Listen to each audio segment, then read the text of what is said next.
Bonsoir à tous, merci de nous rester fidèles en regardant FM Télévision, grande édition d'information. On va commencer avec ce jeu de la francophonie qui s'ouvre ce 28 juillet à Kinshasa, capitale de la République démocratique du Congo, avec cette gigantesque cérémonie d'ouverture organisée au stade de Martyrs de la Pentecôte en présence des chefs d'État et membres de gouvernement. Pour cette 9e édition, le jeu de la francophonie s'invite à Kinshasa du 28 juillet au 6 août 2023 et pour 9 compétitions sportives et 11 concours culturels dans différents sites qui vont abriter ce jeu de la francophonie ici à Kinshasa, dans la capitale. On rappelle, la cérémonie d'ouverture reste justement en cours depuis le stade des Martyrs de la Pentecôte. Et puis justement, en parlant de cette ouverture de 9e jeu de la francophonie, le chef de l'État congolais, Félix-Antoine Tshisekedi Tshilombo, a dans ce mot déclaré ouvert ce jeu de la francophonie 2023.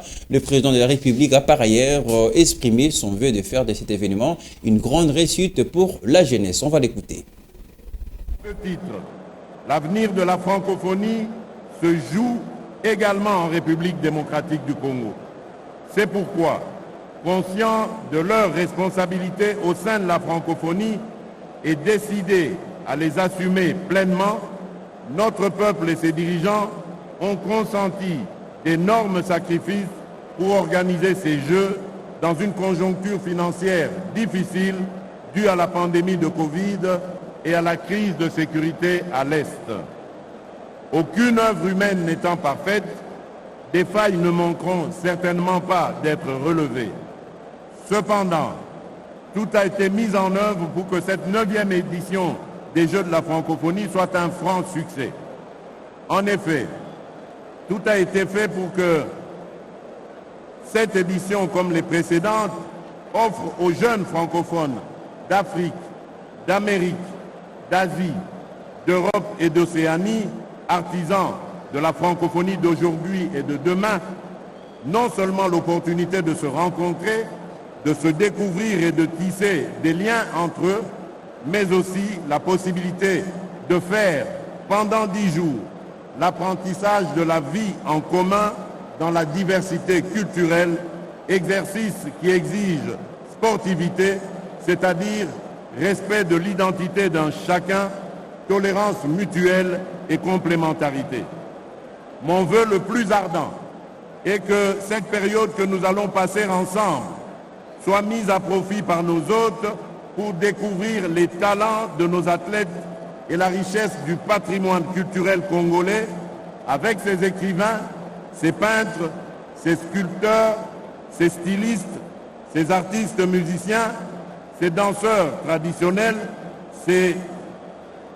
son art culinaire et autres produits du génie congolais qui font la beauté de la ville de Kinshasa, vitrine de la République démocratique du Congo et véritable carrefour de notre diversité culturelle avec nos 450 tribus.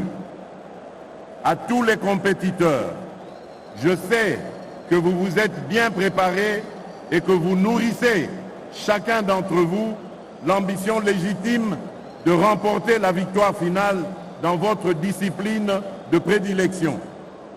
Toutefois, je vous rappelle que les Jeux de la francophonie ne se veulent pas qu'une simple compétition où seule la victoire transcende, mais plutôt une grande fête, celle de l'excellence et de l'amitié entre les peuples et les pays membres. Je vous exhorte donc à la sportivité, à la convivialité, au respect des règles de l'art et à une compétition loyale.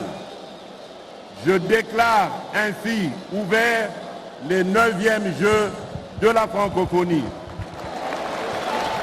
Le chef de l'État congolais Félix-Antoine Tshisekedi Tshilombo, on va rester à cette cérémonie d'ouverture de 9e Jeu de la francophonie, cette fois-ci avec le mot de la représentante du secrétaire général de la francophonie sur l'impact de cette 9e édition de Jeu de la francophonie. On va l'écouter dans cet extrait choisi par Galar Mouya.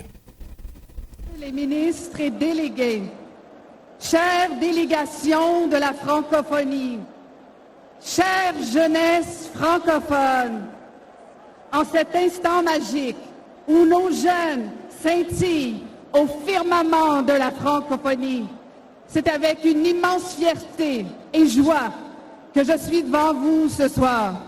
Au nom de la secrétaire générale de la francophonie, je suis heureuse de m'adresser à vous, au cœur de cette cité rayonnante et accueillante qu'est Kinshasa, la plus grande ville francophone au monde.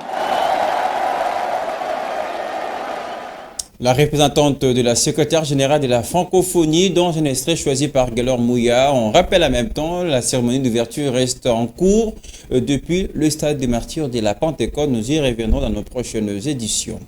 On va changer de chapitre. Après tant d'assez journal, après plusieurs mois de près, à la suite de l'exception d'inconstitutionnalité soulevée par la défense, le procès de l'opposant Jean-Marc Aboun reprend le 7 août prochain devant la Cour de cassation qui le poursuit. Jusque-là, on va rappeler, tout se passe encore sur le plan de la forme. Agnès Collet nous en parle. Cet acte de procédure marque ainsi la reprise du procès du président du parti Alliance pour le changement devant son juge naturel qui est la Cour de cassation. Dans son arrêt rendu le 27 avril dernier, la Cour constitutionnelle a jugé non fondée l'exception des constitutionnalités soulevées par les avocats de l'ancien premier vice-président de l'Assemblée nationale. En novembre 2022, ces avocats avaient saisi la Cour constitutionnelle et interprétation de la requête au fini des fixations d'audience qui énumérait 12 infractions contre les clients alors que le réquisitoire du ministère public qui avait été adressé à l'Assemblée nationale ne reprenait que 5 incriminations. Contrairement à ce qui s'est raconté dernièrement, Jean-Marc Aboun demeure en détention préventive à la prison centrale de Makala malgré la décision de la justice de les placer en résidence surveillée. Il est poursuivi, on le rappelle, pour injure publique, imputation dommageable outre envers ses autorités publiques, offense envers le chef de l'État et prorogation de faux bruits. Ces accusations ont été portées contre lui par le procureur général près la Cour de cassation dans son réquisition soumise le 22 juillet dernier au bureau de l'Assemblée nationale.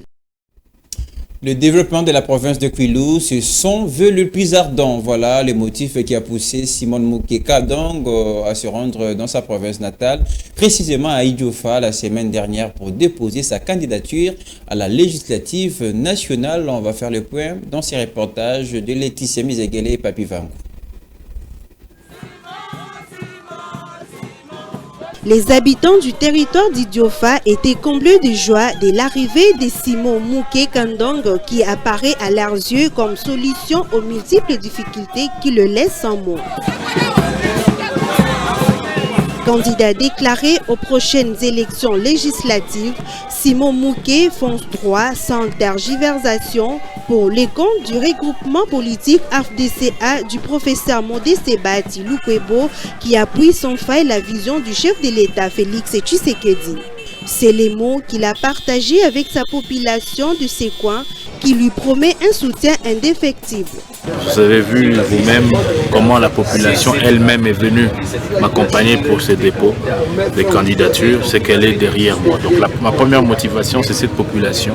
Lorsqu'elle crie qu'il n'y a pas de route à Idiofa, nous devons défendre le travail d'un parlementaire. Ce n'est pas le travail de l'exécutif, mais nous allons nous mobiliser, nous allons travailler, nous allons plaider auprès des exécutifs pour que la population d'Idiofa se retrouve dans.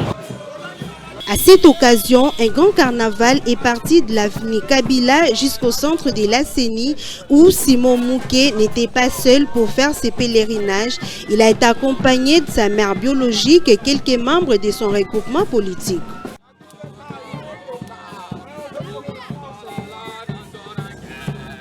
Signalons qu'avant son retour pour Kinshasa, Simon s'est rendu au siège de l'AFDCA où la plupart de la population s'est aussi adhérée. Et aussi avant son retour pour Kinshasa, sa base lui a fait part des défis quotidiens auxquels elle fait face.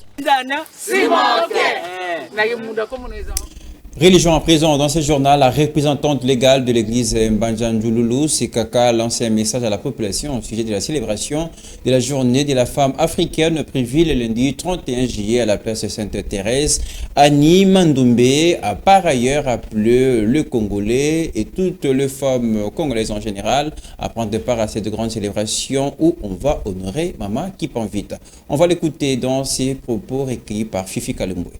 Biengami le 31 na Jules Sainte-Thérèse biso nyonso bangunza biso nyonso bana bilembo baponami ya tata nzambe ya nkolo Yesu pe ya papa Simokimba nzambe na biso aza na posa ya biso ndenga alobaki epa papa Simokimba ete mutu mwindu akokoma mundele pe akokoma mutu mwindu nde mokolo yango eza clôture ya Mama Kimpavita elakisi biso nyonso bamama mpe batata po mama atambolaka ye moko te mama atambolaka elongo na papa tobiengi bino Bakimpavita nyonso oyo tozoyoka na sango biso nyonso tokutana na Sainte-Thérèse na kobiengama ya papa Mangelesi Lubasa biso nyonso bangunza nyonso tosala bana botosi bana papa Simokimbangu totosaka mbela ya nzambe na biso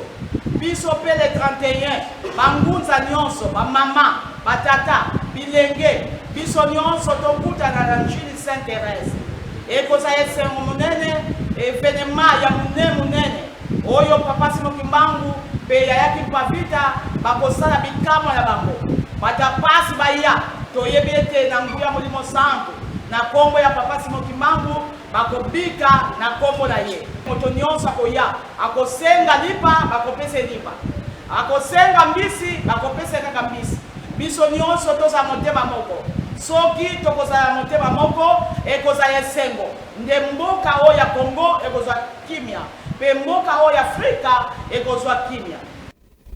Et puis en sport, une mauvaise entame pour les Léopards dames de la RDC qui se sont inclinés devant le Nigérian sur le score de 35 contre 69 en match de la première journée de l'Afro-Basket dames 2023. On fait le point tout de suite avec Joseph Majanda. Avec le mine renfourné par la fatigue de la défaite, les Léopards dames n'ont pas été à leur terre face au Super Falcons du Nigeria dans un match très engagé et très discuté. Les Léopards se sont fait sévèrement corriger par le Nigérian sur un score sans appel de 69 contre 35. Les Super Falcons ont pris d'assaut les poulains de Bellarmin Chibangu dès l'entrée du premier carton avec un écart de 8 paniers, soit 18 contre 8. Elles ont également assuré au deuxième carton jusqu'au coup de sifflet de la première partie du match où les Super Falcons ont consolidé leur avantage par le score de 29 contre 18. De retour après les citrons, les Léopards ont essayé de rehausser la pente en marquant 14 paniers, mais sans succès, car le Nigeria a été déterminé à arracher une victoire d'entrée de la compétition. Elle en marque 17 contre 14. Au quatrième et dernier carton, les Léopards sombrent totalement et encaissent 23 paniers et en marquent que 3 en retour. Le Nigeria l'emporte avec 34 points d'écart, soit 69 contre 35. Les Léopards dames ont intérêt de faire un bon match demain samedi lors de la deuxième journée où elle défiera l'équipe nationale égyptienne.